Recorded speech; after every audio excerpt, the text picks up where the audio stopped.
Previously on the Talon Mix. Zach, look at this cool rock that I found. Brian, no! That's an ancient Kryptonian artifact! Brian, I think I'm in your body.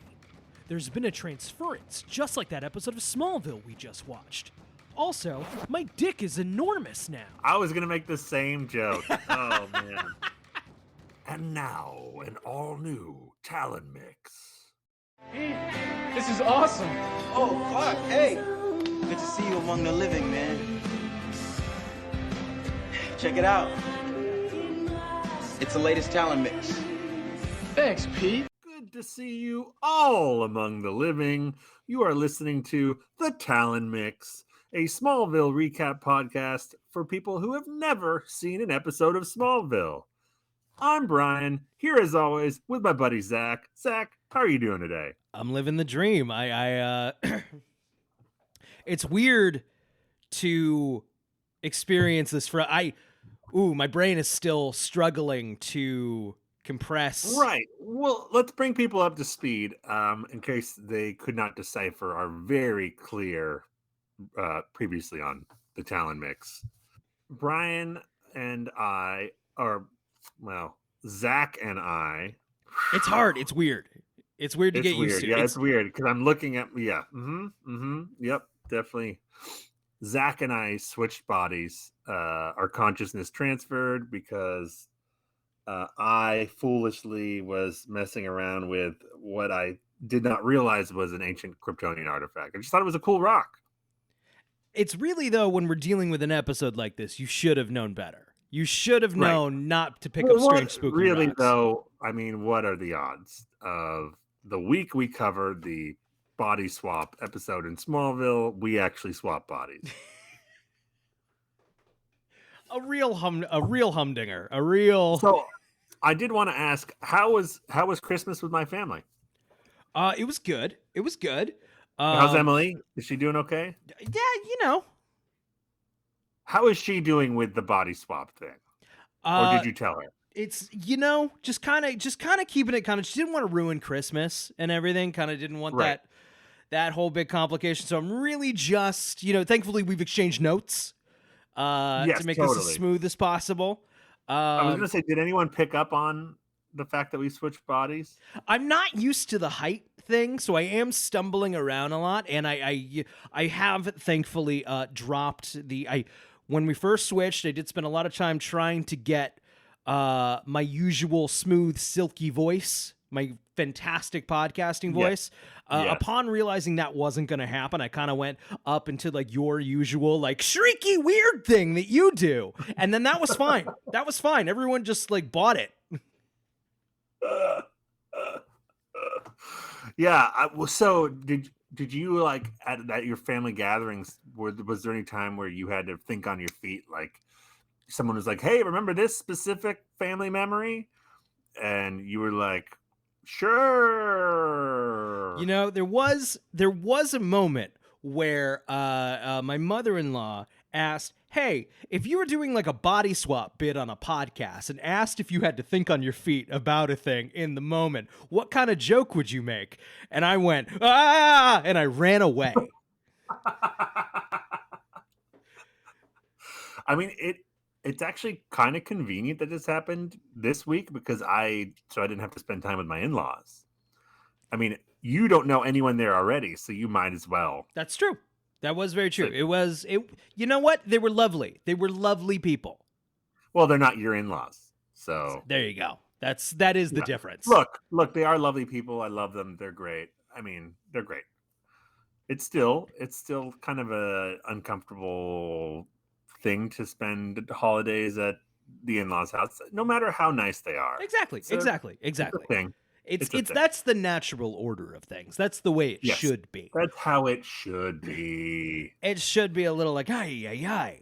How was my holiday through your eyes? Well, also, how was my dog? I think your family might be racist. Oh, no. Yeah, that is a thing. I should have warned you about that.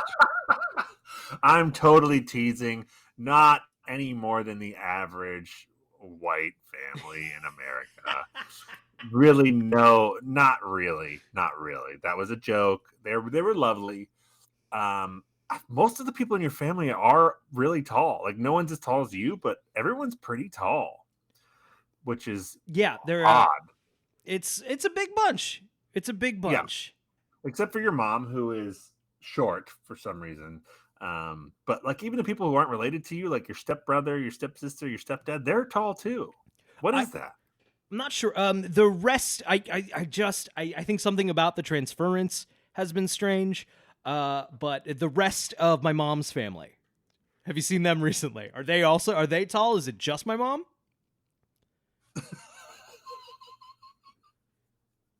Wait, your mom is not tall. Right. But is the rest of my mom's family tall? No. Okay. So it is a short side of the family, but still spit out a bunch of tall rows. My dad is tall. Your dad is tall. Right. Obviously. Right.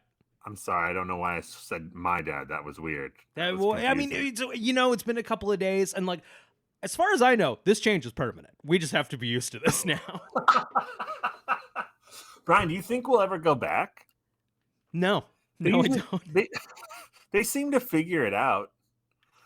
I'm just gonna. Should I call you Brian or Zach? I'll call you Zach since we know. Like we don't have to put on airs around here. Right. No, if anywhere on the podcast we can be our true transferred selves. Exactly. Yes. Me being Brian Miller and you being Zach. Me being Zach Rowe, of course. Yeah. Yes.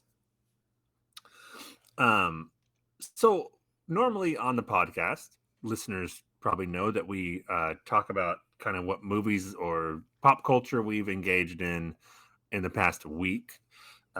This week, we wanted to talk about sort of, New Year's Eve is tomorrow. We wanted to talk about the whole year in review of sort of pop culture, more towards the movies we tend on this podcast, movies we've seen this year.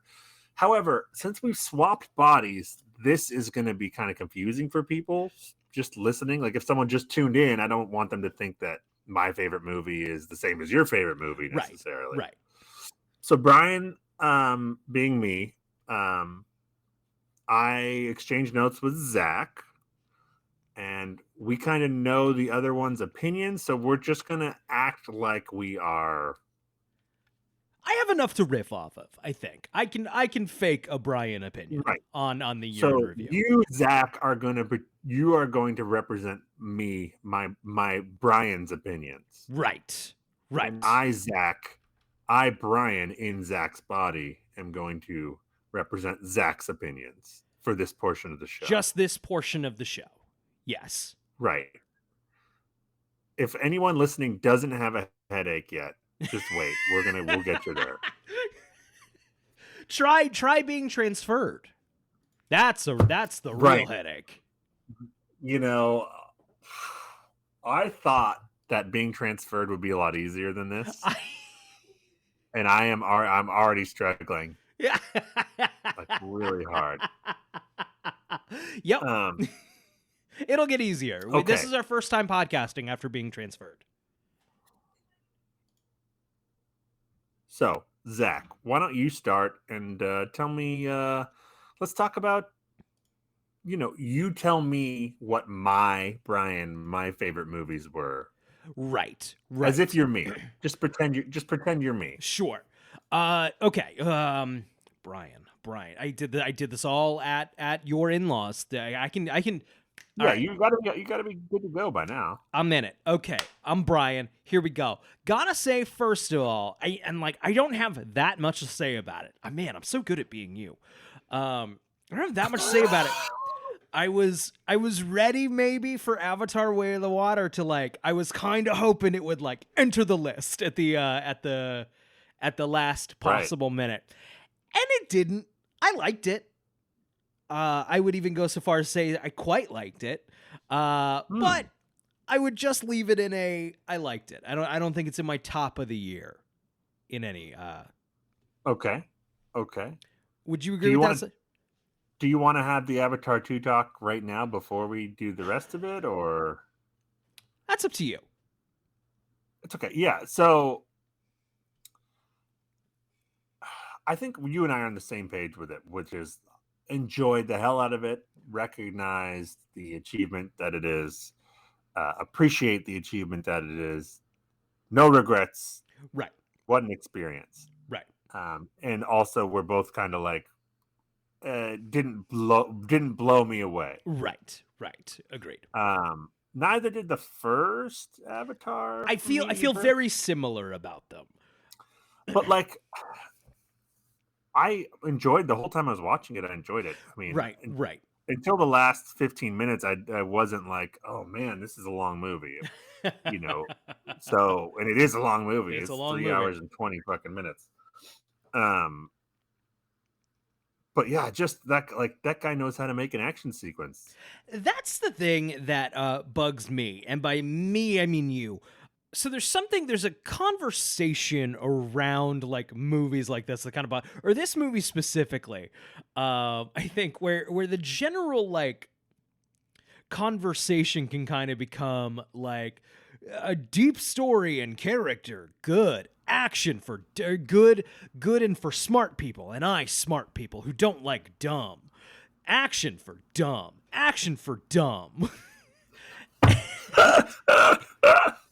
And it's like a executed action sequence with like multiple story threads, clear goals, and like momentum and like a level of like emotional stakes is incredibly hard to pull off, and James Cameron is very good at them, and that is craftsmanship.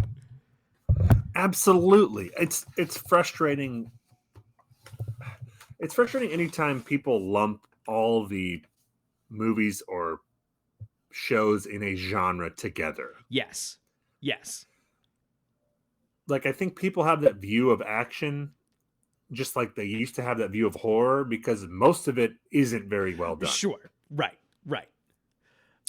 So, but to me, that makes it, when it is well done, all the more impressive and all the more to be celebrated. Right. It is just funny though, of like, I feel like there's this sentiment of like, well, it looks pretty, but it's dumb for your brain. And like, yeah, I'm going to throw out there that very well composed images in a visual medium. Yeah. I don't know. It's worth gaining some film literacy, I guess. Is that douchey? Right. Yes. I also feel like the story being simple, and make no mistake, it is. Yes. But that is why it's so effective. Right. It's for a like Titanic, real fucking simple story there too. Terminator 2 is a kid getting chased by a robot. Like, right. Yes. Yeah. Mm-hmm. It's basically a boy and his Terminator. Is Terminator 2. Right. I will say my wife, your wife, but for the purposes of this, my wife, I quite liked it. Emily really liked it, and she was really lukewarm on the first one. For whatever that, there's a bit during the movie where I don't think this is too much of a bad thing happens to a whale. A space whale. A space whale. An Avatar world whale. But so this is happening, and my wife is, for lack of a better word, ugly crying. Like, I think something is wrong, ugly crying. And like, I think something's wrong, like, with like the pregnancy bad. And I'm like, oh my God, are you okay? Is everything okay? Like, do we have to go? And she looks at me and is like, I'm sad about the whale. Well, look, Zach, my wife is emotional right now. Her body's going through a lot of stuff. And that whale scene, it was a sad part of that movie. It's a very sad part of that movie. I mean, look, how fucking great was Sigourney Weaver in that movie? So good. So good. Extremely smart, I think, to like backseat Sam Worthington a little bit and just make Sigourney Weaver the main character. Right. Well, just like all the kids. Yes. It was good. It was fun. I got no ill will in my heart towards that movie, and I pity anyone who does. It's not the end. And don't get me wrong, I'm sure James Cameron's an asshole, but like it's funny. And like I also understand it's like this mega budget thing, and it's kind of the easy one to be like, this movie's not the enemy or like the problem. It's Right. not. No. It's a This movie. It's a this gigantic movie action might movie save about us. blue people. Like it's Right. not the enemy. Well, also, I know it's a sequel, but to a movie that is a totally original concept. Right. It's not based on some existing IP other than the first movie, which no one remembered anyway. Right. So obviously the story is cobbled together from 100 other stories, and that's fine. That's Star Wars was too. But there's something to be said for this kind of movie, well crafted and not just IP droning nonsense, just spit out. Just Right. watch the next one. Give us your. Although this is different than anything James Cameron has done before, in that it knows that it's part of more movies, so it doesn't close all the threads. Right, which I don't love. Me either. It's not even the best version of that having been done that I've ever seen. But you know what? I have no ill will towards it. I quite enjoyed it. I'd like to see it again. While it's in theaters, the theatrical experience that I had was not ideal. It was we texted about it afterward, but I saw it in one of the smaller auditoriums at a Regal in Short Pump, Virginia. And like I think the bulb was at like 70% capacity, and that was kind of like bugging me the whole movie. Oh yeah, I can't handle that, especially on a 3D movie because they're already a little dimmer. Right, which this was not in 3D. This was in 2D. Okay. So it luckily didn't have that issue, but Zach, see it in 3D because I saw it. I don't like 3D. Yeah. The only times I liked it was the first Avatar, and then Prometheus was well done in 3D. Oh, right. I did see Prometheus in 3D and did like that as well. But I saw, the movie with your brothers who thought I was you at an IMAX in 3D, and it was quite lovely. I do regret not doing that. Yeah. I had a friend who was talking about it and said, and it's not fair. There are people out there who don't spend a lot of time thinking about movies. They spend a lot of time thinking about other things, and that's fine and good. Right, yeah. But you said to me with a straight face, I'm just so over 3D. None of us were on board for 3D. It was a thing that was thrust upon us. No one was like, yeah, cool, chill, I like this. Wait, when did he say I'm just so over 3D? At a party a couple of weeks ago. Dude, 2012 called. It wants its take back. That's exactly. Like, people were over 3D so long ago. Right. Like, I'm at the point where I'm like, I'm nostalgic for it now. It's been so long since I've seen a movie in 3D. In 2009, when Avatar came out, people went, I don't want to wear the fucking glasses. And then after seeing it in 3D, we're not sold. Never got on the train in the first place. Like, no one. It was like a 4-year thing where everything had to be released in 3D. But nobody liked it. Nobody liked it. I think most people didn't. I think maybe kids and people who were not big cinephiles were more into it. Sure. But even then, I know a lot of people who aren't into movies who are like, I just can't do I can't do the glasses. Right. You know what I will say about 3D though? If I'm gonna do 3D, if I have to pay the extra fucking 3D money and I have to wear the stupid fucking glasses during the stupid fucking movie, I don't want like a subtle depth of field expansion.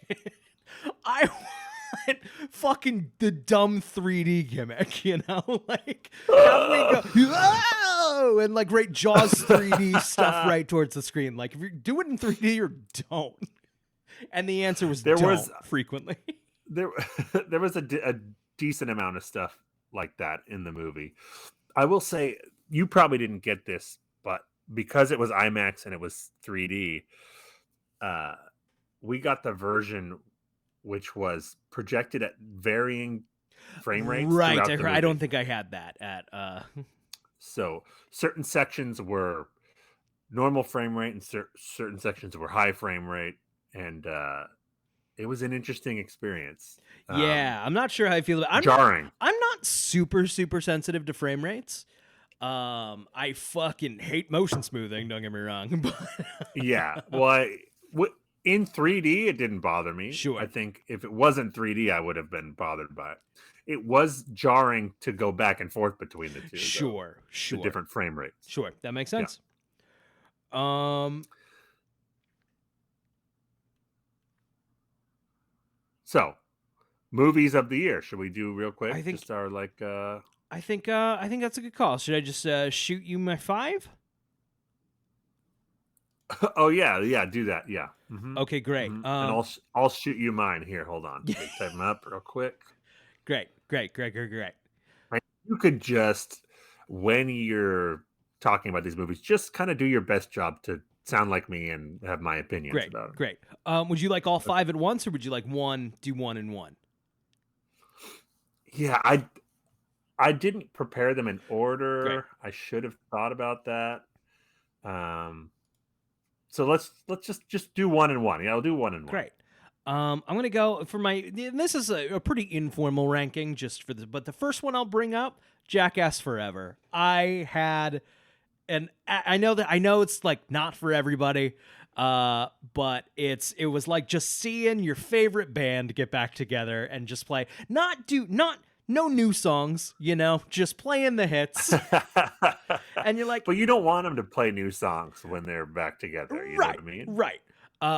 It's just my favorite style of comedy is someone getting hurt by their own dumb idea. Like, yes, that hurt them, but they literally set that up and then jumped off of it. So it's funny. Right. It was just good to see the old cast again. I liked all of the new cast. There's a couple of truly sickening bits. And I just had an absolutely delightful time with it, and I believe a series is coming to Paramount Plus with some of the new people, and I'm looking forward to it. Great. Okay, let me read yours here. Okay. I really enjoyed The Batman. The Robert Pattinson, yes. The Batman. I've only seen it the once in theaters, but it was nice to see a comic book superhero movie that was dark in a fun gothic way. Yes. Again. Yes. And it was serious, but it was serious in the way that a comic book is serious. Matt Reeves has a smile on his face in most, like, filming most shots. Yes. It's a very like it's dark. Yeah, it is dark, quote unquote, but it's not like grim. It's having fun with it in a very right. It's not way. Dark in a way that is up its own ass, right? Or just depressing and makes you hate that you're watching it. Right. I'm not talking about the Nolan movies. Hint, hint.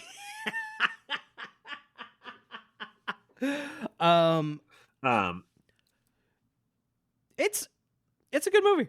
It's a good movie. Yeah, like great visuals, great performances, great score. Yes. Great fucking score. Gosh, how high is the bar for Batman themes? And they they're out in the discussion with the other two really good ones. I'm just not to bite the hand that doesn't feed us. Let's be clear, it does not feed us. But Batman, several great scores. Superman, just the one. No. Oh, I guess The Man of Steel score is fucking fantastic, and it's what makes that movie watchable. You're right. But it's I can't hum that Man of Steel. I can't hum a Superman theme from. Well, the Hans Zimmer score is, they don't really do like a march, like. Right. Yeah. All right. Well, Batman's got at least 3 really good ones. Superman's got 2. Yes, and that's combined. That's 5 great DC scores and 0 great Marvel scores. Not a one. I don't even think there's not great. Not a great one. I don't even know if there's like a very good one. I think they're all like just the original Spider-Man movies. That was a Danny Elfman. Oh right, yeah. Score that was fine. It's fun, but yeah, I wouldn't be able to hum it. It's. I mean, it's Danny Elfman. So diddly diddly diddly diddly bum bum bum bum. That's it. Okay, you got it. Probably. All right, what's next on your list, Zach? I mean, in this case, this would be Brian's. Brian. This would be your list. Yeah. I really enjoyed this one. Kind of went through. Was kind of hot on the internet. RRR. This is a Tollywood film out of India. It is a historical drama musical maybe not a musical, but there is a lot of music across its 3 hours. Saw this in a theater with a lot of fucking people and was just one of the most balls to the wall fun experiences I've ever had. And the movie's just good. It's a good, it's incredibly over the top. But part of me really thinks we should bring back the movie star that can like act, sure, but can also like sing and dance. And we should bring that back. Like, you can't be Captain America unless you can also sing and dance. Like a proper showman, you know? And that's the thing. This movie is just a proper showman movie. I loved RRR. Would there be singing and dancing in a Captain America movie in this world that you're talking about? I think so. I think because like it's a movie, so like all the good stuff is in them. That's good in a movie, so it should be in the movie. Great, pure maximalist entertainment. Highly, highly, highly recommend RRR. It is available on Netflix, but if you have the opportunity to see it in a theater, I don't think you'll regret it. Well, that was beautiful. You relayed my opinion very well there, Zach. I know that you, Zach, have not seen RRR, but that you want to. But I think I got it. It's on the list. Right. It's on the list. Yeah. Okay. Let's see what your next pick is here. Oops. All right. This is kind of hard for me because Brian, did not really like this movie. I was kind of disappointed by it, but I'll do my best. All right. Next on Zach, my list is Nope. Really like Nope. Oh yeah, you were a little mad on that one. Yeah, really like great. Nope is very good. I don't know what to tell you other than I thought it was really fun. You also have admitted you need to see it again. Yeah. And maybe... Wait, I'm so confused now. Wait, Brian. Yes, Brian. Brian have admitted that I need to see it again. Right. Yep. Right. Yep. But Brian in Zach's body doing Zach's opinion about this movie would say that I thought there was a lot going on under the surface with this movie. I dug it. I liked it better than Us. I haven't seen Get Out since the theater, so I remember it was great. But I don't know. It's on that level for me. It's in that conversation. Wow. So yeah, dug it. I'll bring on the next Jordan Peele movie. I'm ready. You will. I'm speaking as me. Speaking as Brian. I'm just channeling Brian, who will see the next Jordan Peele no matter what. I mean, like, Right. there's no Right. It would take Whether you like it or not, like I didn't like Us very much, but still worth seeing, still interesting. Absolutely. We're taking swings. Take the swings. I'll go see your movie. Absolutely. Speaking of swings, Resurrection. This was you talked about this a couple of weeks ago. You, Brian, talked about it a couple of weeks ago. But it is a movie that stars Rebecca Hall, and it starts kind of as a pretty safe cable thriller premise. And goes absolutely batshit insane. I have not stopped thinking about it since I saw it. Maybe one of the craziest endings I feel like I've seen in a while. Not to overhype it, but I didn't think it would go the direction it was saying it was gonna go, and it did, and I fucking loved it. Great. Well, I know that you, Zach, have not seen that movie yet either, but it's on your list and you're excited to check it out. So good job with my opinion. Okay, Brian, your next movie. Let's see. The Banshees of Inisherin. You know what? We can double this one up because that's also your next pick. Oh, great. Okay, so let's double up. Right. Let's talk about Banshees of Inisherin. Just saw it the other day. Great. I saw it about like last week.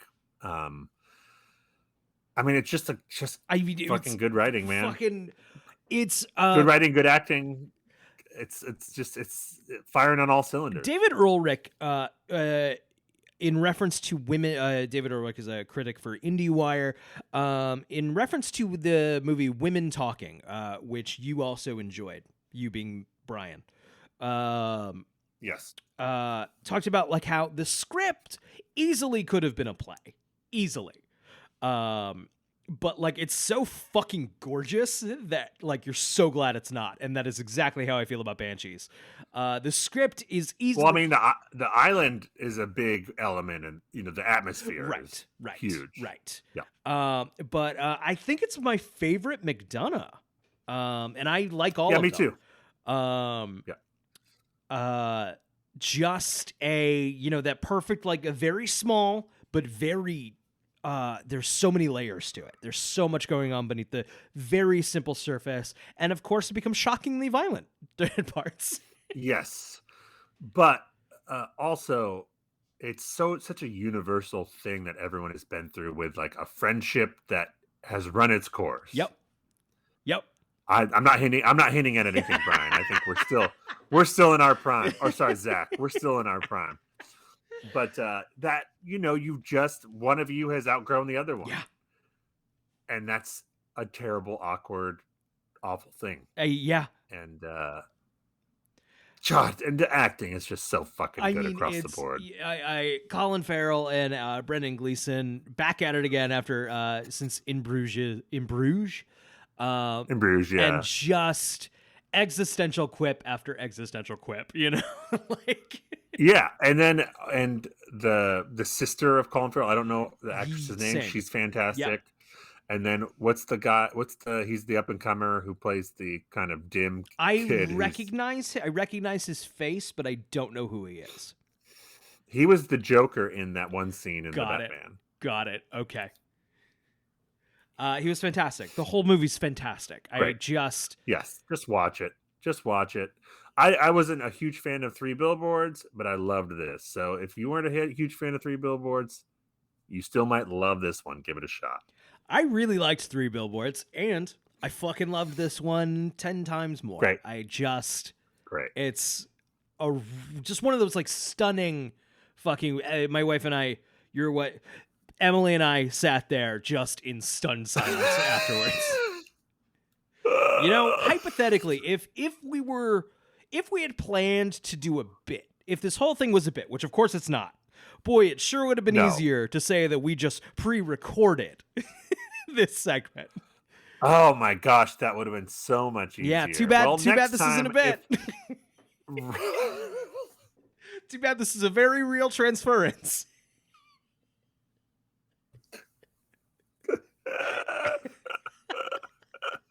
Damn it. Yeah, you're right.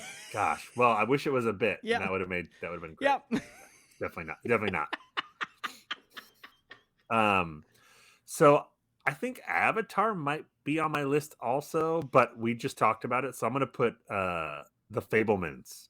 I really, really liked The Fablemans. I really, really Yeah. liked it. The Fablemans. I mean, I guess that Spielberg guy knows how to put together a motion picture. Yeah. I thought, it's someone else said this on Letterboxd. I'm legit just jacking this. But like, how cool is it that, in his 70s, late 70s, early 80s, Spielberg? Late 70s. Late 70s, I think. Yeah. How cool is it that he still feels like he has movies he like needs to make, And he's still got it. Yeah. Oh yeah. The performances in this one are great. The script is great. Just and like how can you not you remember Moneyball, like how can you not be romantic about baseball? Like that's the fucking movies in this one. Like Yes. I mean, I was watching this movie and I was just like, I want to go home and make movies. Right. Movies. I want movies in my blood. Movies. Give me movies. I love movies. Movies are so good. I got this is your last one, I suppose. I think it's probably going to be the same as your last one. I saved it to this moment because I think it's probably the same. I mean, is it Top Gun Maverick? Of course it's Top Gun Maverick. Just watched it again yesterday, and here's the thing. Still just as good on my TV, man. I'm not going to say just as good, but real good on my TV. The movie that saved movies is, of course, the movie of the year. Seriously. It's so good. And we've talked about it before, neither of us big Top Gun guys. Top Gun, the Tony Scott film. No.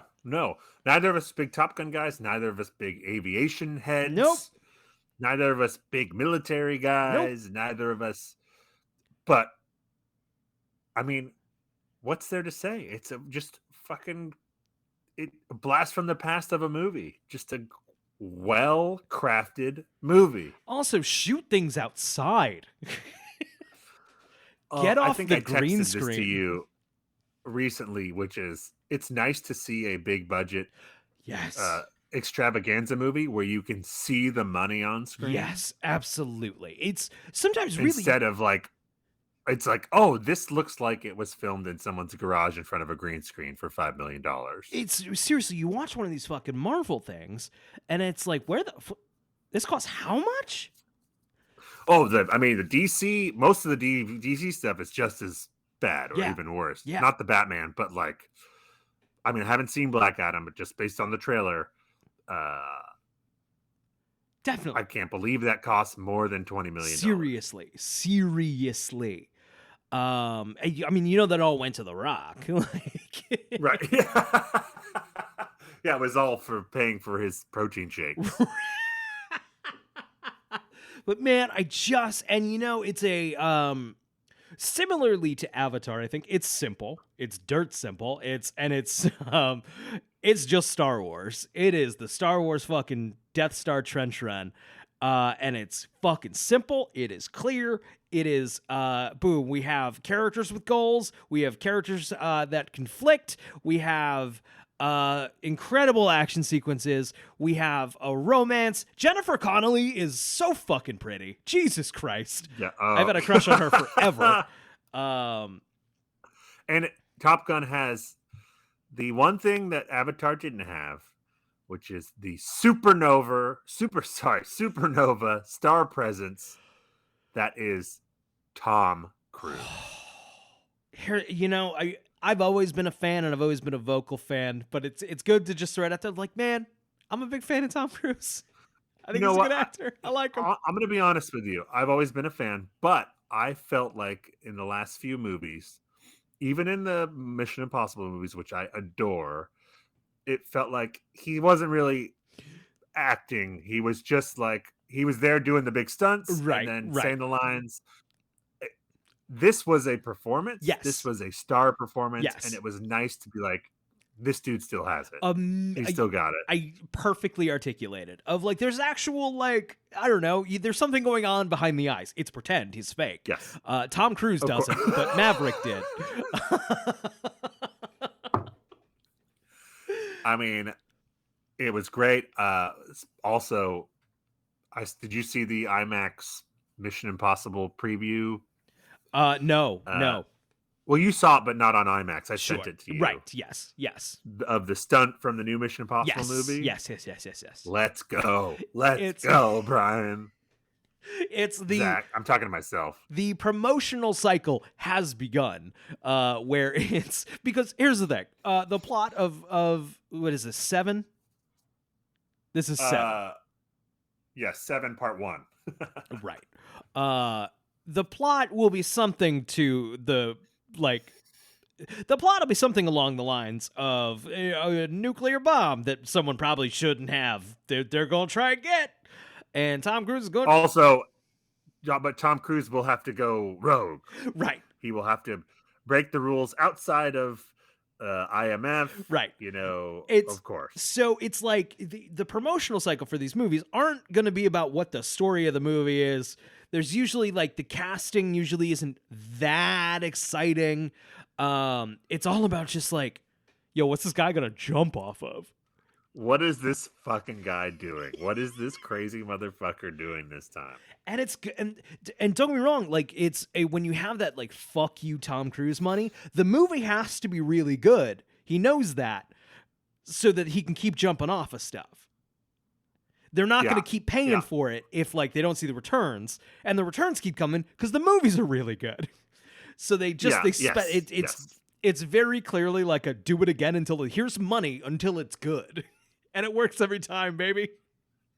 Christopher McQuarrie, who's the director, he posted that video on Instagram or something, and he said it was the craziest, most dangerous stunt they've ever done. He's like, until the one we're doing right now for 7 part 2, which I think is him like running back and forth between 2 biplanes in like the air or some shit. I can't wait. Oh my gosh. I can't wait. So good. Well, Brian, do you have anything else you want to add for movies? There was one other big release this past week that we have not talked about. Glass Onion came out on Netflix. Yes, and I know we both watched it. We both watched it. I watched it with the way Ryan Johnson intended on your in-laws' television with motion smoothing on. I know you've spent years desperately searching through every setting trying to turn motion smoothing off of this fucking television, and it is there in defiance of God. I fucking hate that. I can't. I wouldn't have been able to. I'd be like, I'll wait in the other room. I was truly like, Emily was hoping to get a screener. They were giving out screeners, and Emily has like a Netflix like account where occasionally the like just preview stuff comes in, and we were just when we heard that screeners were coming out, we were just refreshing it and like just hoping it would maybe show up. And part of that was like, oh no, if we have to wait until Christmas, we'll have to watch it on your parents' TV, and I can't turn the motion smoothing off of your parents' TV. And yes, it did bug me the whole time. That's a long movie to be bugged. Emily's also one of those people who like thinks I'm a great, like doesn't notice it, doesn't like what? I know. She's a film critic. I know. I'm aware.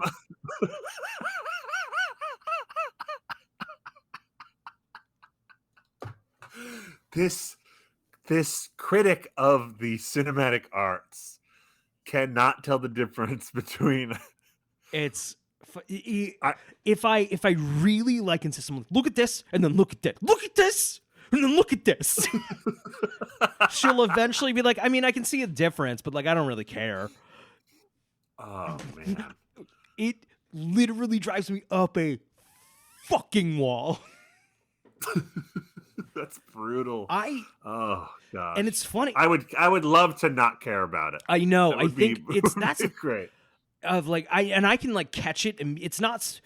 If you don't notice it, yeah, you are maybe a happier person. Like I can. It's not something that like I have to sit down. Like, do they have? I'll see it from across the room. Like motion smoothing's on. Motion smoothing's on. Yeah. If we're talking nonsense, if you're not familiar with this, just in case, motion smoothing is the setting that comes on default on a lot of most HD TVs.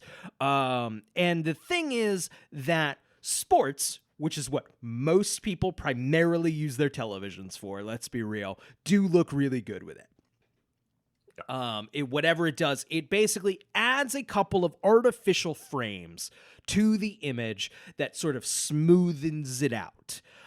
The problem is films, movies, and a lot of TV shows are filmed at 24 frames per second. That's what sort of gives it that magic cinematic look that we're used to.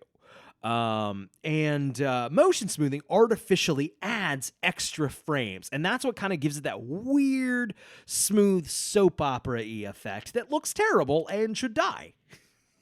Yes, it looks like a BBC TV movie from the 90s. Yes, that's exactly what it looks like. Yeah. No good. No, thank you. My viewing experience was not dissimilar. Motion smoothing wasn't on, but I watched it on my computer hooked up to my TV. Sure. And usually it's fine. The quality drop isn't great, but I don't know if it was the internet connection or what, but it was not at the resolution that I would have appreciated for a major motion picture to be at. Sure. Which was distracting. Having said that, I enjoyed the movie about as much as I enjoyed Knives Out, I thought it was fine. I was really with it for the first half, and then I know it's part of the genre, but it's like one little twist too many. Sure. Little too cute for me. I know you're not you weren't a huge Knives Out guy. Is it fair to say you being Zach, who it works somehow. I twist it around so many times that it makes sense. Yeah, it's okay. We'll get back to it. You're not. I would say I'm a very large Rian Johnson fan. His whole shtick works for me. I don't think you feel the same way. No. I mean, the guy seems like a really cool guy. I've listened to a lot of interviews with him. The script he wrote for Brick is one of the best scripts I've ever read. I'm not talking about the movie itself, which is good, but the actual script, like the written script, is one of the best scripts I've ever read before as a screenwriter. And I usually enjoy his movies, and there's a lot to like. But yeah, his shtick, the more he leans into comedy, I don't think he's as funny as most people do. Sure. And some of the plot contrivances in his movies don't work for me. Sure. But I get it when people like the movies. You know what I mean? I get it. Yeah. And I would never try to take it away from anyone. And as we've gone over before in the show, I'm not an incel who hates The Last Jedi. It's similarly to you, I liked it about as much as I liked the original Knives Out, but I liked Knives Out quite a bit, and I liked this quite a bit. I don't think it's an amazing movie, just a very pleasant watch, and when he makes a third one, I'll watch a third one. I mean, if this was Siskel and Ebert or Ebert and Roper, I would be giving it a thumbs up. I enjoyed it. Right. This kind of, it seems like I'm being negative. It's relative I don't think to so. the like, people love these movies, and I'm not on that level, but I mean, Daniel Craig is having a fucking ball. And it's fun to watch that. That's what I think is the most fun. The whole cast is having a ball. I mean, that is contagious, and I would watch. I'm going to watch any movie he makes. I'm going to watch because they're usually enjoyable and fun and interesting to talk about. So, specifically on Daniel Craig, I think based on his like several SNL stints, the dude's kind of a ham and like enjoys being a ham, and he's just having so much more fun in this movie than he has in any of the recent Bond movies. And like, Yes, it's just absolutely. nice. It's just nice. And I'm gonna spoil something that happens about an hour in to this movie. So if you haven't seen it yet, skip ahead 60 seconds in the podcast. But the moment in the movie where he ruins Edward Norton's mystery thing was so fucking funny. I loved it. That was fucking funny. Yeah. That was really good. Perfectly. And the arrow hits at the perfect. Oh, it's good. It's good. I don't want to. You know what? I said a minute ago that a lot of his. I don't think he's as funny as other people, but a lot of the jokes were fucking funny and did land. I laughed out loud a number of times, so I don't want to give people the wrong idea. That was so fucking great. Great. I also the whatever the dude was who was just staying on the island, who would like walk into the scene once in a while. Yes. That was really good. Like stoner dude. Yes, and then didn't ultimately like play into the mystery at all. No. I was also a big fan of Ethan Hawke just showing up for like a minute. Wait, when was Ethan Hawke in it? They're on the dock and they get like shot into the thing and they're just like good on COVID. That was Ethan Hawke. Oh, I think when I was watching, I was like, that guy looks like Ethan Hawke. It was Ethan Hawke. Oh, great. What? Like, great. My wife and I like spent like, was he already in Greece? Like, yeah, I bet he must have been there. He was already there. I hope he hasn't because I believe Netflix bought 2 of them. So I believe a third one is coming. I don't see any reason why it wouldn't. Yeah. I hope he has an equally small role in the third one.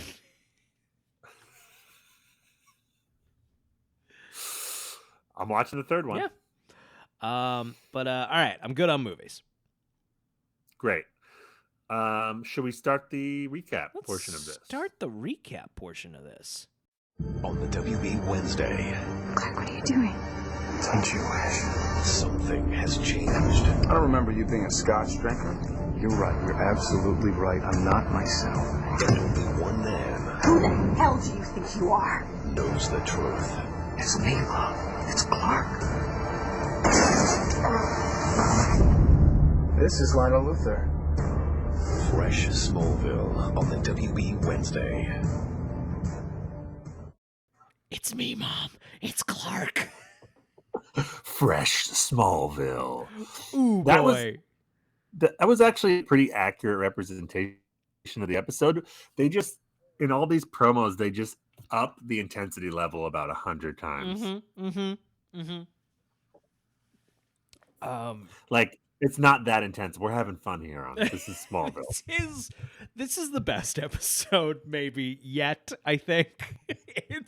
This is a good one. And I'm not just saying that because we're going through exactly what happens in the episode. It is very relatable.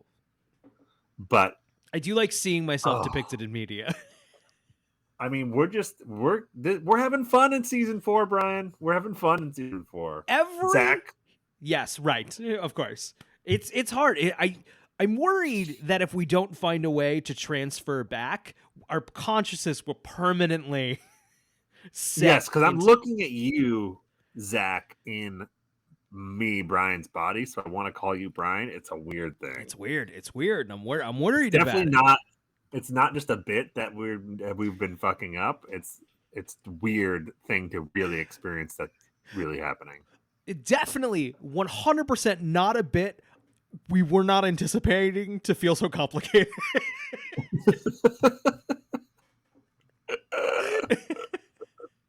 That said, man, every television show should have a body swap episode. I mean, Star Trek, seriously. Star Trek Strange New Worlds did it this past season. Spock and his fiance switch bodies, and they have to understand. They get into a fight, and then they swap bodies, and they learn to understand each other's position a little better. Oh, every show should. I mean, fucking The Sopranos should have had it. Like, Community had one, but that was in season 4. Yes. I think it's great. I think it's a gimmick that works every time, and everyone looks like they're having a good time. It's great. Yes, fantastic. All right, so Transference is the 6th episode in the 4th season of Smallville and 72nd episode overall. It aired on October 27th, 2004. All right. Oh, hold on. Your computer's different than mine, so Oh, I see. Yeah. that I'm what I'm used to. All right. Clark is in the barnyard practicing football when Jonathan and Jason arrive to announce that a Met U scout will be at Friday's game. However, Clark's excitement is cut short when he begins to hear a painful ringing in his ears. I gotta stop you Jonathan, right there. I'm sorry. Go ahead. Yeah. I did not think about the scholarship angle on Clark's football abilities. Having basically a free ride to, we have learned that the Kents, like, it's not that easy for them, they don't have that much money. So, like, basically a free ride to fucking college. Yeah. You think Johnny K's like just thinking about that now too? Like, oh fuck, maybe Clark should have been playing football this whole time. Right. Also, Clark practicing football like that was silly. That's it. Oh, really silly. But like that Johnny K has, they are all about like do the right thing and don't take advantage with your powers. But we have seen, and we will see later in this episode, that Johnny K is okay taking advantage of Clark's powers when it comes to helping around the farm. Right. Almost to the point where he's entitled and impatient about it. Yeah. Uh-huh. Yes, and Clark pretending to be in the Super Bowl or whatever, or the championship game by himself was really cheesy. I don't doubt that people did that in high school, but I don't think he would be like saying out loud, like, yeah, they won the championship.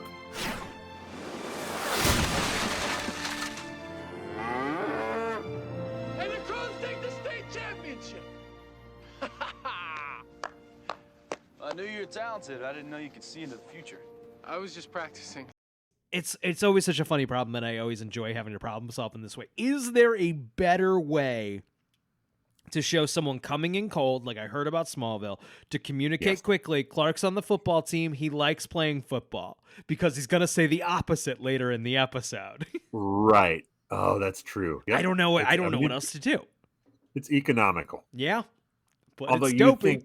you would think with super hearing that he would have heard them coming. He was that wrapped up in the fantasy. Okay, so yeah, Clark hears the painful ringing in his ears. Jonathan sends Jason away. Clark explains that he hears a ringing sound and says he has to go. He super speeds away.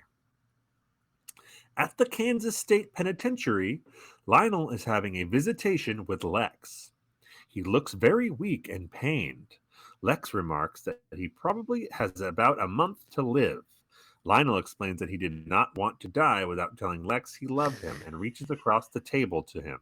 So John Glover and Michael Rosenbaum together, it's always so good. I feel like they bring out the best in each other. It's great. I mean, it's like Rihanna and Eminem. Yes, it's just yes. It is. They make music, beautiful music together. Just then, Clark enters and uses his X-ray vision to see that Lionel is clutching a pointed stone. Also, I've never been to a prison other than Alcatraz in like the tour, but I've never been to a working prison. Can you just show up and they just let you in like that? Like Clark just shows up to the prison and they're like, yeah, go on back. They're talking. I have to assume that all is this prison in Smallville? Is this Supermax very hardcore? It must be in Metropolis, right? It must be in Metropolis. It's somewhere in the state of Kansas. Either way, it's clearly run by the same people who run Smallville Medical and the Teens on Teens Crisis Center. And Smallville High. Yeah. It's so like, hey, I I'm here. I'm a teenager. I just showed up. Oh yeah, go back there. It's not locked. You probably need an appointment, right, Brian? You need an appointment. There are certainly like doors you have to go by, right? Did he? There's is protocol. Is there like a Clark-shaped hole in the fucking bars? No, I'm pretty sure someone lets him in. They open the door and he walks in.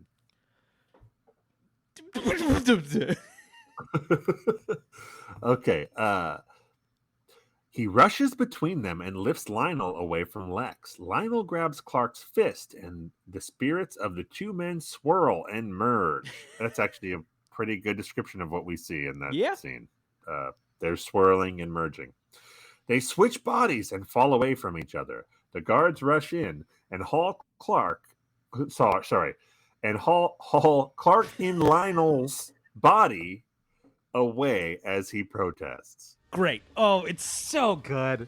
It's immediately just the biggest smile on my face. Just it's going to be a good episode. I mean, and they get to it quick. I mean, they're like the important part of this episode is the gimmick of switching bodies. So we're not wasting time. They're switching bodies before the teaser, right? Within 2 minutes, because we're gonna get our maximum fucking like good shit. It's I love a Smallville episode that just came about of like, well, this would be fun. Like, yeah, right, yeah. You know what? I was watching Face Off the other night. That was a fun movie. I mean, we can get to this now. Tom Welling, this might be his best performance in the show. I think so. It's a real like ham up of right, which he's good at though.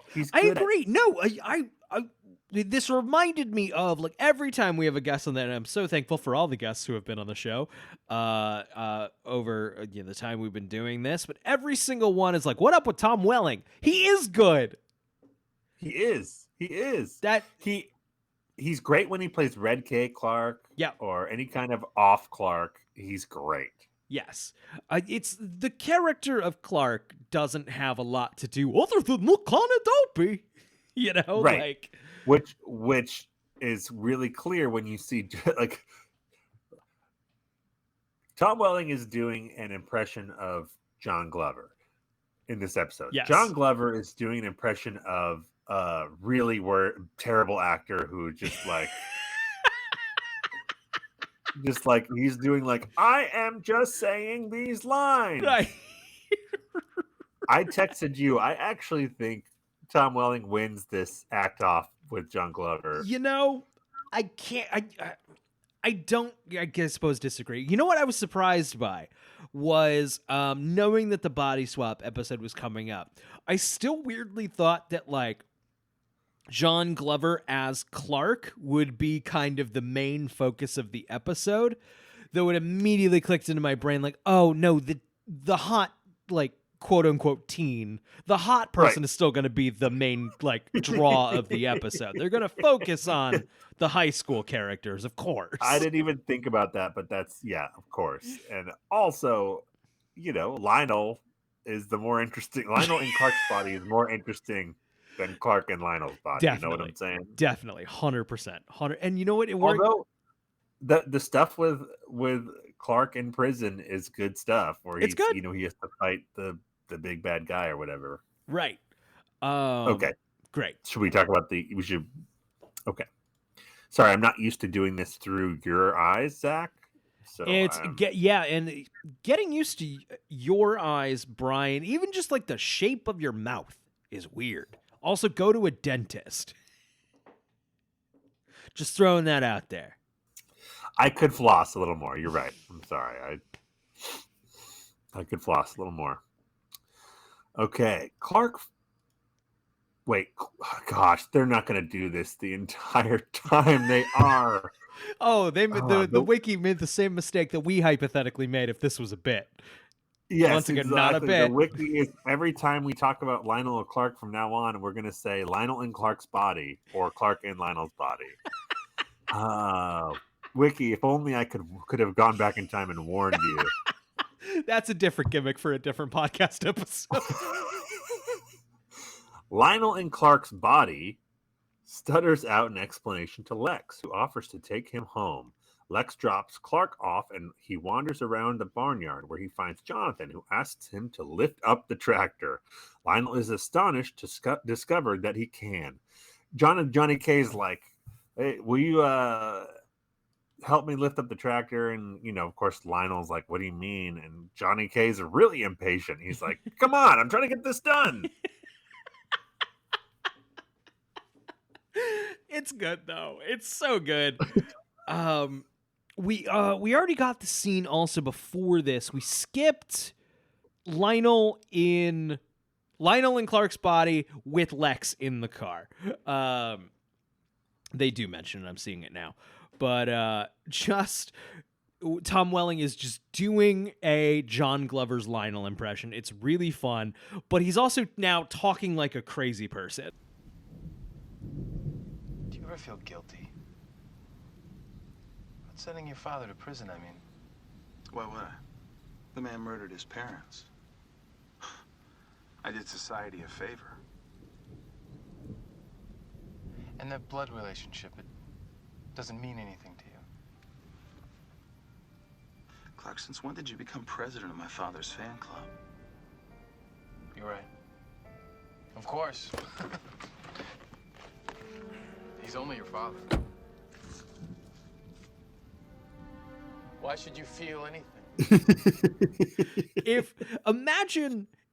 I guess we don't have to imagine. It's happened to us, but Right. Suddenly, we're in the car, and one of us suddenly starts talking real weird about. He's only your father, who you put in jail. Right. You wouldn't at any point be like, "What the fuck is the matter with you?" I think I would be like, that's a funny impression of my father. You sound just like him. I would be like, you're doing a bit, and I appreciate it. And I would laugh, but I would also call it out and be like, you're definitely doing an impression of my dad right now. And it's spot on. I love that this means, though, that Lionel just thinks people talk this way and not distinct. And then he doesn't sound crazy. Because it sounds crazy coming out of Tom Welling's mouth. Right. Well, when I was first in your body, Brian, last week, I was talking like my old self. I guess that's true. That's true. It took some time. It took some time to get down Zach, these pitch. When I was perfect... first in your body, Zach. I'm telling you, it's happening. The synchronicity. We got to figure out how to reverse this before it's too late. Oh, turns out I say your name too much in this podcast. That's what I learned. Okay. Clark finds an entire wall filled with articles and research about the Stones of Power in Lionel's prison cell. He meets his cellmate, Edgar Cole. Edgar tells him that he is an expert translator who was framed and helped Lionel figure out how to switch bodies, intending to trap Lex in prison. Edgar also tells Clark that Lionel is dying of an incurable liver disease. So the implication here is that Lionel had this guy framed and brought to the prison just specifically to help him. Really elaborate plan. Right. Which, a lot of foresight on Lionel's part. I'll frame him, bring him to the prison. He'll bring an ancient Kryptonian relic, and then I'll switch bodies with my son. And my son will then die of liver cancer in the... Is this episode has to be the most evil Lionel has been yet. I think so. I don't think there's topping this. Yeah. The Edgar Cole here, this character is J.P. Mannix, who is a character actor I've seen in a handful of things, usually playing this weird mousy guy. I believe he's typecast. I believe he's like the evil Dean, the replacement Dean Pelton in Community. Oh, he is. He is. You're right. Spot on. Yeah. Okay. In Clark's barn, Lionel is admiring his new physique. By the way, Tom Welling has his shirt off in this episode. Dude did some push-ups that week. Looking Yep. good. Yep. Looking real good. He doesn't love to do it if he doesn't think it's worth it. But like, man, No. it's good here. It's great. While on the phone with a foreign bank, he is trying to transfer funds, but he fails the voice verification and grows frustrated. Martha enters Oh and god, is this scene surprised gets to crazy. see. Oh, this is the scene of the episode, Brian. I will say, the second I saw Martha, Mama K, enter the scene, I had forgotten about the Lionel Martha storyline, and I'm like, oh right. I mean, I'm just proud of the Smallville writers for going there, for just being like, yeah. They Yes. just, it's, you know, it came up. It was like, well, we'd have to deal with Clark, and we'd have to deal with Lionel and Martha, and everyone laughed, and they went like, we can't, and they do. I mean, they could have just not had him run into Martha at home. They could have. But that would have been a cowardly move. And if there's one thing about the Smallville writers, they are not cowards. No. Okay, so Martha enters and is surprised to see Clark wearing a dress shirt and slacks. She notices Clark's behavior is off and asks him about the ringing he heard earlier. Oh, I got to pause real fast. Several people will notice that Clark is in khakis and a tucked-in shirt. Like, nothing crazy here. But like, if you're wearing so much flannel that like literally everyone you see goes like, "What up with the no flannel? We done with the flannel?" You're wearing too much flannel. You need to diversify your wardrobe a little Too bit. much flannel. I'm gonna throw out there his outfit. Not notable. Office casual. Like, Oh, okay. Martha enters. Oh wait, I said Clark in quotation marks. So they're just Wiki. Can you stick with one stylistic choice here? yeah. I'm just gonna. Lionel says he just needs a hug. They hug awkwardly, and Lionel becomes aroused and shoots a beam of heat out of the barn window. Yes, they went there. They went there, Brian. So they went there. it's a full boner. And it's the classic, like, from Heat. I mean, I know it wasn't something they planned that far ahead, but this is such a payoff for that boner episode. Yes, the boner heat vision thing. Oh, that was just build up to this moment here when Lionel in Clark's body shoots his wad when he hugs Martha. It's so funny and it's so upsetting. And we're like a whole decade before Game of Thrones. It's like Back to the Future, baby. Yeah. It's just like, oh. Martha gets annoyed and leaves. Okay, that's not quite true, Wiki. She sees the fire. The tractor's on fire. You're right. Damaged farm equipment. Damaged farm equipment. I'm gonna step away to kind of. I also keep my my. You're gonna do it. I thought I was gonna have to do it since I'm here with your account. No, I started a whole new one. I replicated entirely from memory.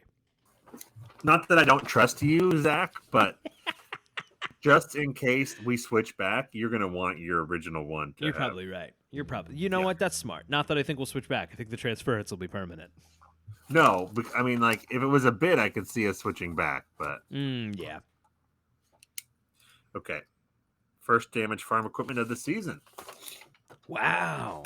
So Martha sees that it's on fire and she goes, "Go put it out." And he's like, "With what?"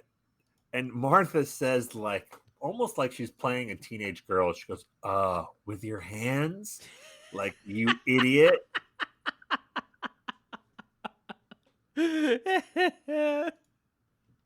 Extremely good. Oh, okay. In the house, Jason has come back to see how Clark is feeling. Clark tells him that he's not going to the football game and quits the team, slamming the front door closed. Jason looks shocked. I love I guess in Lionel's view, like, this is permanent. Like, he's not intending to switch back at any point. So Right. I guess he doesn't need to have any tact around this. I appreciate that Jason wears his high school football coach jacket wherever he goes. Yes, which Jason Teague, you're looking at me like you don't know who I am. To which I'm gonna throw out there as a rich business person, Lionel probably meets a lot of people and probably should be better at pretending he knows people than he is in this episode. Yes, that's true. Yeah. You know? Although I did hear that line from your family a couple times at Christmas, and it was like, but you are not a rich business person. no, I am not. Nor are you. No, you are in fact quite poor. So neither poor. of us is rolling in it, Brian. Zach.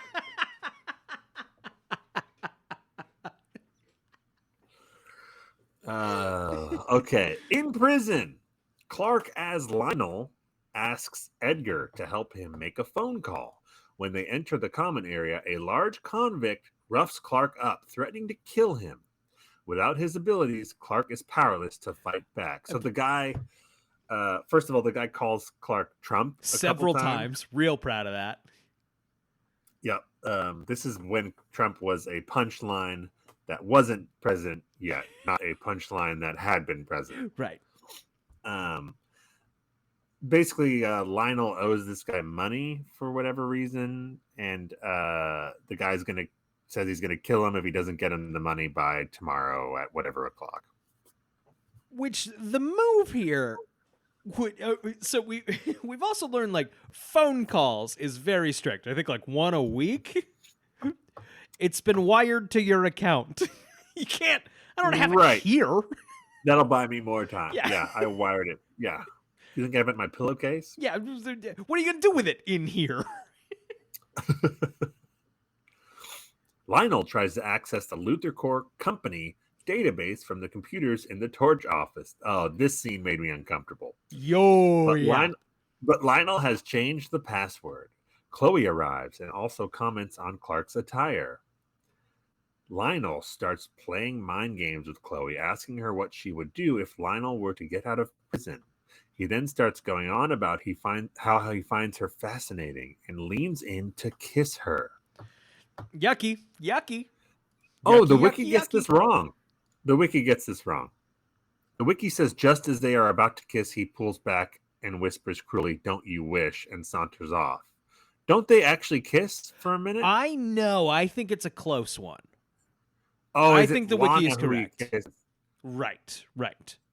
Does he kiss Lana later? I believe so. Okay, just as they are about to kiss, he pulls back and whispers cruelly, "Don't you wish," and saunters off. Chloe is nearly in tears as he walks away. So, I know Lionel's just doing the romantic thing to hurt her because he knows he can tell. Lionel can read people. He can tell she's in love with Clark. Right. It's still creepy. I still didn't like it. Emily was on the couch next to me and just went, "Oh, no. Which, let's not forget, we are in Smallville world where everyone is an adult in the same age, even Lionel. But yeah, it's still weird. I mean, look, I'm going to assume that you, living with my wife for the past week, didn't do anything sketchy with her. Of course not. Like, of course not. It doesn't excuse it. It doesn't excuse anything. The transference doesn't excuse anything. No. I assume you slept on the couch. Is that right? Of course. You slept on the couch, right, Zach? Yes, 1,000,000%. Okay. On the, right. I don't have a bit here. I don't have a joke. But we'll come up with one later. Okay, so yeah, gross, weird, creepy. Lana and Jason are in his office discussing Isabel Thoreau. That's the witch that the painting was made of that gave Lana the tattoo in the first episode of the season. How could we forget? Who it turns out is her ancestor, it sounds like. maybe? Right. And Clark walks by and bursts in on them kissing. They gotta stop kissing at the school, Brian.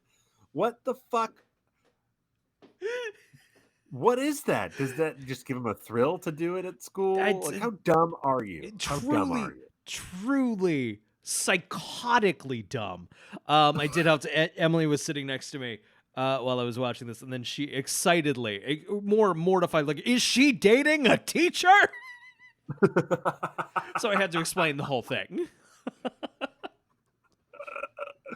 He's only a year older. He's only a year older, and then they were already dating when he took the job at her school. Okay, so Clark bursts in on him kissing. He makes rude remarks about their relationship, shocking Jason again and upsetting Lana. Yeah, if I was Jason, I'd be like, God, Clark's kind of a dick. He kind of sucks. Yeah. I don't know if that's enough to get you thrown off a football team, but that might come close. Well, he already quit. I guess he quit. Lana's like, oh no, Clark just becomes a different person once a year for a week. He's done this before. At least he didn't run off to Metropolis this time. Yet. And at least he's not wearing a leather jacket and sunglasses. Looking like a real cool guy. Now he's just in business casual. Lionel as Clark goes to the prison to visit Clark as Lionel. Oh my gosh. He threatens to kill Lex unless Clark records himself saying the access codes to Lionel's bank accounts. Back at the barn, he learns the accounts are empty and is still seething as Lana enters. She tells him that her relationship with Jason is serious, but she's sorry he found out the way he did. He doesn't really care, but decides to play mind games with her too. He forces a kiss on her, and she slaps him across the face as she storms off angrily while Lionel looks pleased with himself. It's a bad man. Didn't love that. It's a bad man. Not all right. So Lionel as Clark says the line to Lana, something about plucking her succulent fruit. And Lana has the only appropriate response to that, which is, don't talk to me like that. Whatever the fuck that was, no. Take it again. It's funny because she goes from like just fine to like, how fucking dare you? And you know what? She's the only one that does. He's talking like a psychopath to everyone. And she's the only one who's like, what the fuck was that shit?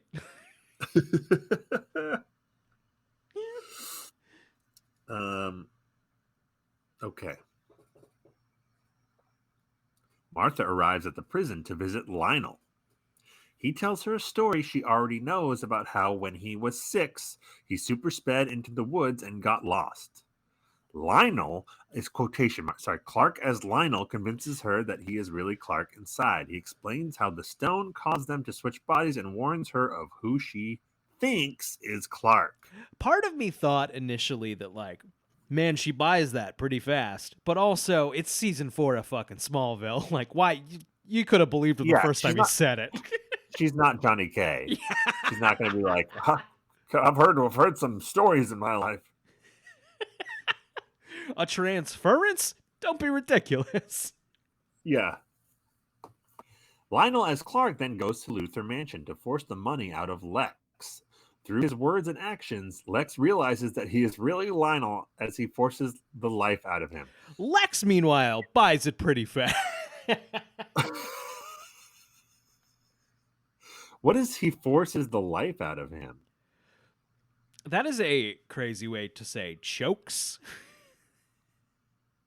It must be forces the money out of him? I don't know. But yeah, he chokes him. Yeah, Lex, I know he would pick up on something being wrong or off. Right. But like, I don't know if you would jump to...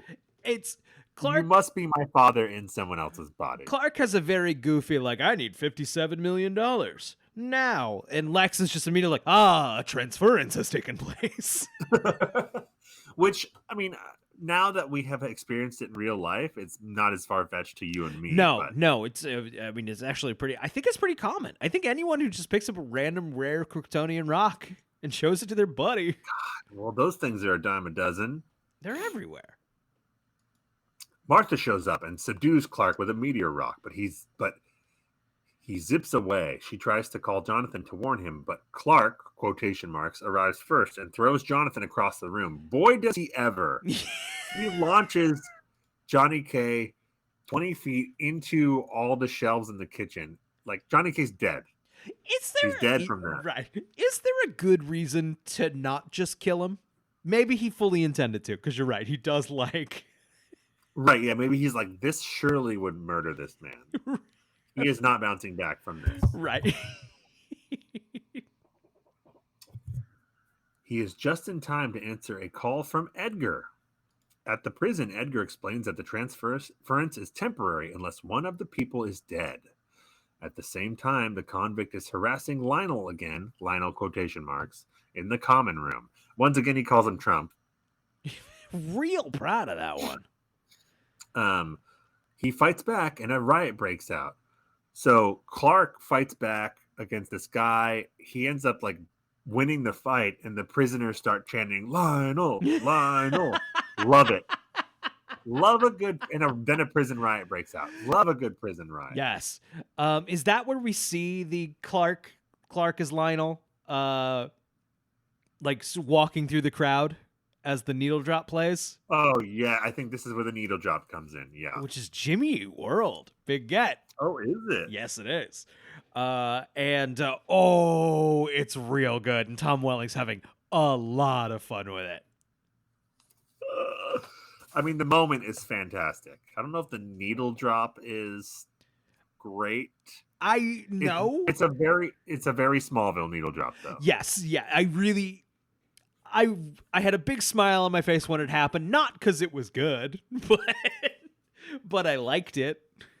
So, in the scene with Lex and Lionel as Clark, Lex says, "This isn't you talking," and I was like, "Oh, we were so close to getting it." But then Lionel says right back, "You're right. I'm not myself." It's. Are the writers? Did they have a bingo card or something? Like they're trying to get as many in as so specific. It's so specifically repeated so often that there must have been some sort of challenge. Did you ever see there was a Lonely Island interview or there's a video and it's stitched together of all the junket interviews from Popstar where they tried to fit in Jimmy Fallon into as many interview questions as possible. Just bring everything, if at all possible, back to Jimmy Fallon. And then on the Tonight Show, they played a supercut of every time. And I have to assume there's something similar here of like, get it into the episode. Like, not yourself. Okay. Where was I? Okay, Lionel as Clark uses the opportunity to approach Clark as Lionel and picks him up by the front of his prison uniform. And it says parentheses, orange jumpsuit and white slip-on sneakers. Thanks, Wiki. What is happening? What a random detail. Very important. The two argue, and Clark as Lionel grabs his hand, clutching the stone. Their spirits transfer back into their rightful bodies. Clark drops Lionel and the stone and speeds away. Dazed, Lionel notices the liver splotches on his hand have disappeared. Great news for Lionel. Great news for Lionel. I didn't catch that at first. John Glover appears to be crying here. That's real good. Yes. It's real good. Yep.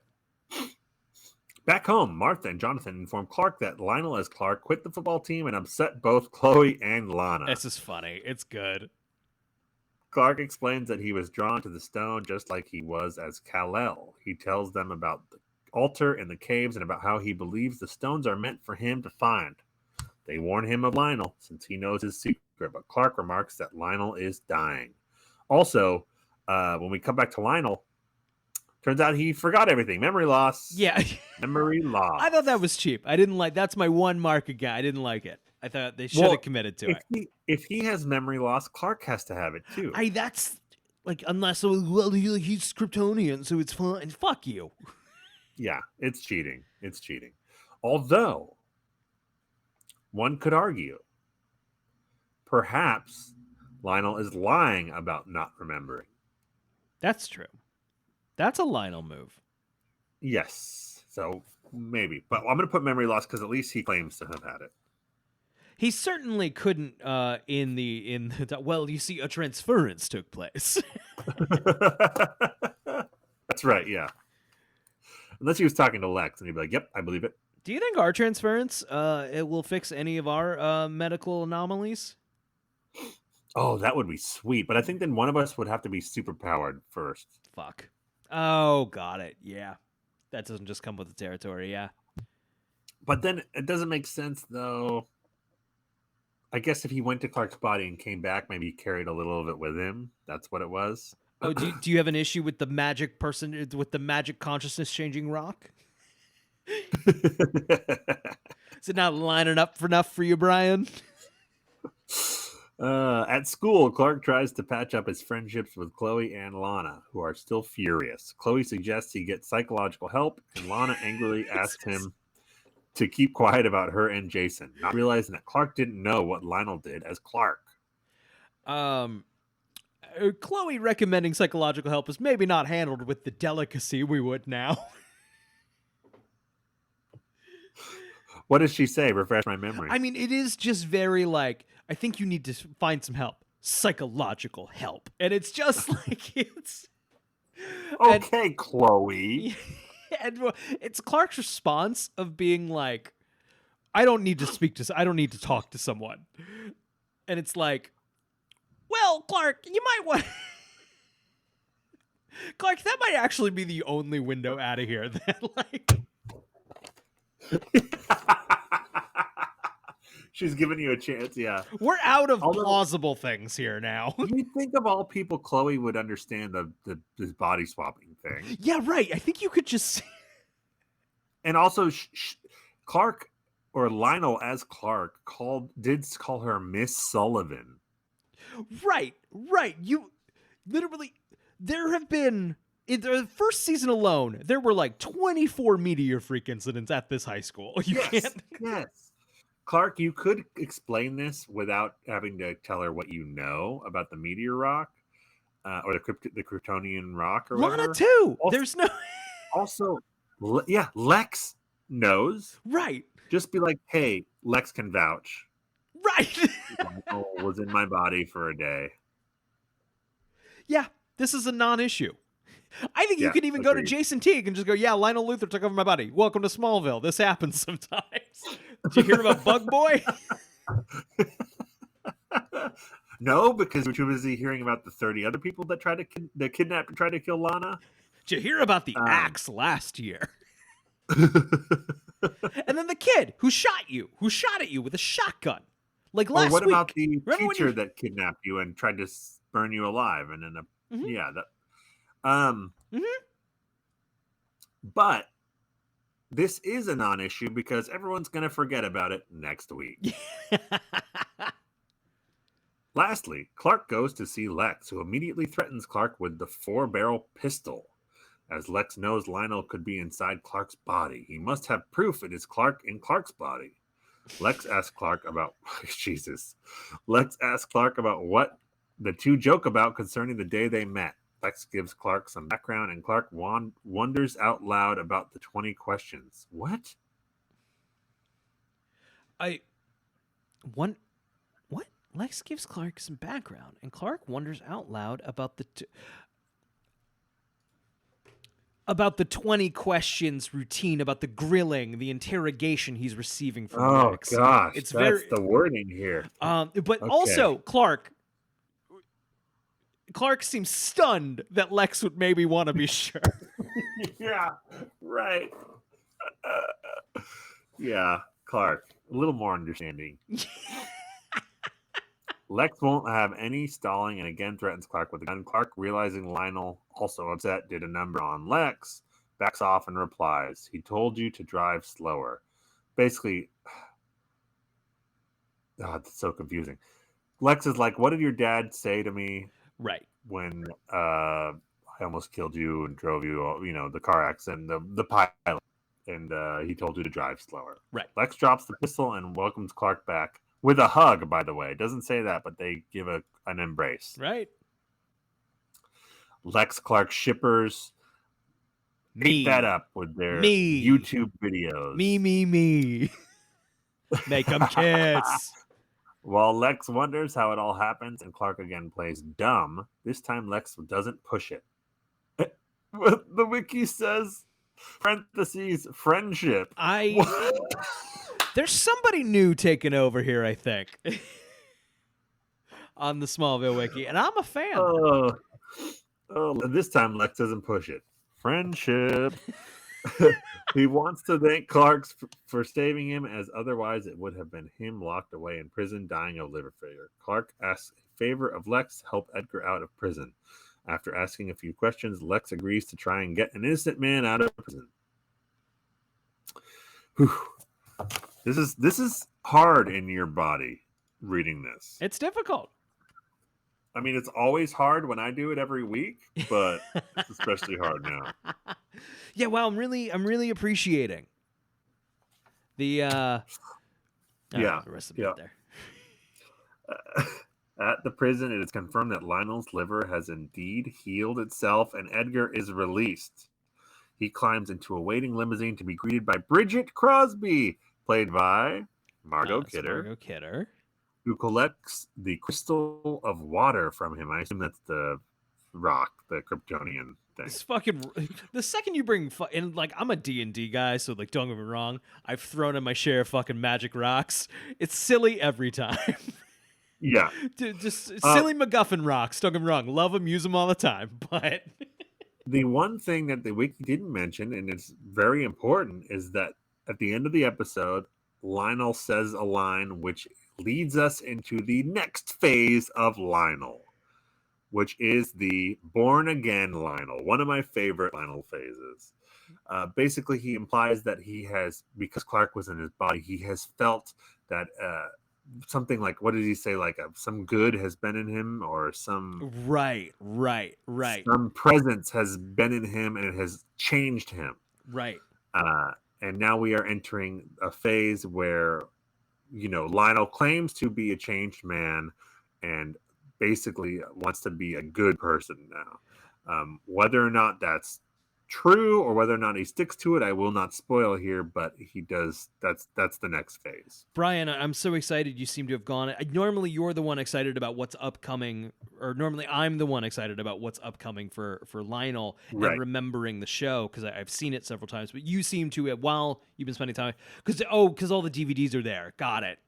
So you did some research, and you got all caught up. Yes, the DVDs are here. I also got that commentary track. I mean, it's just so much more convenient. Yep. It all adds up. It all adds up. Let's see here. Good episode. Great episode. One of the best ones we've seen, yes. Kind of feel like, it's one of those ones, like, when they're really good, I feel like we just kind of breeze through the recap of, like, there's not much to say beyond it's good. It's a good episode of Smallville. Episode of the year nominee, candidate, probably winner at this point. It's up there. I think this would be a tough one. Man, season 4 is a banger. Yes, dude. Absolute banger. I also had a thought today that maybe we should do, in addition to MVP, best single episode performance. Sure. Oh, sure. That's a good idea. New category, because Tom Welling. This is. And Tom doesn't have many awards. No. It's Tom got a single win? Transference is the process in which thoughts, qualities, or powers are passed from one being to another. Great. There was also a whole thing around the transfer of money. Ooh, I didn't even pick up on that. Let's see. That's because you, Brian, are an idiot, and I, Zach, am very smart. As Clark is not in possession of his body, this marks the 4th time that he has lost his abilities. The other losses occurred in Leech, Perry, and Asylum. I don't think being transferred counts as a loss of powers. I mean, he was in someone else's body, and he didn't have the powers. I mean, I guess. It's fine. It's fine. I'll take the L. The prisoner who plays Who Wants to Beat a Millionaire is the same as the one who shaved Lionel's head in Covenant, as you can see his tattoo in both episodes. So that's what he owes him the $10,000 for, is for shaving his... Right, of course. Very expensive haircut in prison. Oh my God, this is the best one. The prisoner refers to Lionel as Trump, probably a reference to the former president, Donald Trump. Probably. Chances are pretty good. I don't know. I think this might be stretch of the episode. On the season 4 DVD, John Glover and Tom Welling revealed that while shooting this episode, John Glover would act out a scene while Tom Welling observed. They would then switch places, and Welling would take Glover's mannerisms. I also know that on the DVD, they revealed that Tom Welling would not act out the scenes for John Glover, as he did not want him to. Do you think Tom Welling was offended by John Glover's impression of him? I don't know. Do you think Tom wanted to do the scene so that John Glover could imitate him? Do you it'd be a fun thing they did for each other, and was a little offended when John Glover didn't want to do that? Yes, almost certainly. Almost certainly, right? Is this a question we have to ask them when they get this episode on Talkville? Absolutely. Let's see. Da-da-da-da. If you pause at 1947, when the two cheerleaders are about to pass Lionel Clark, I don't like the start of that sentence. Where's this going?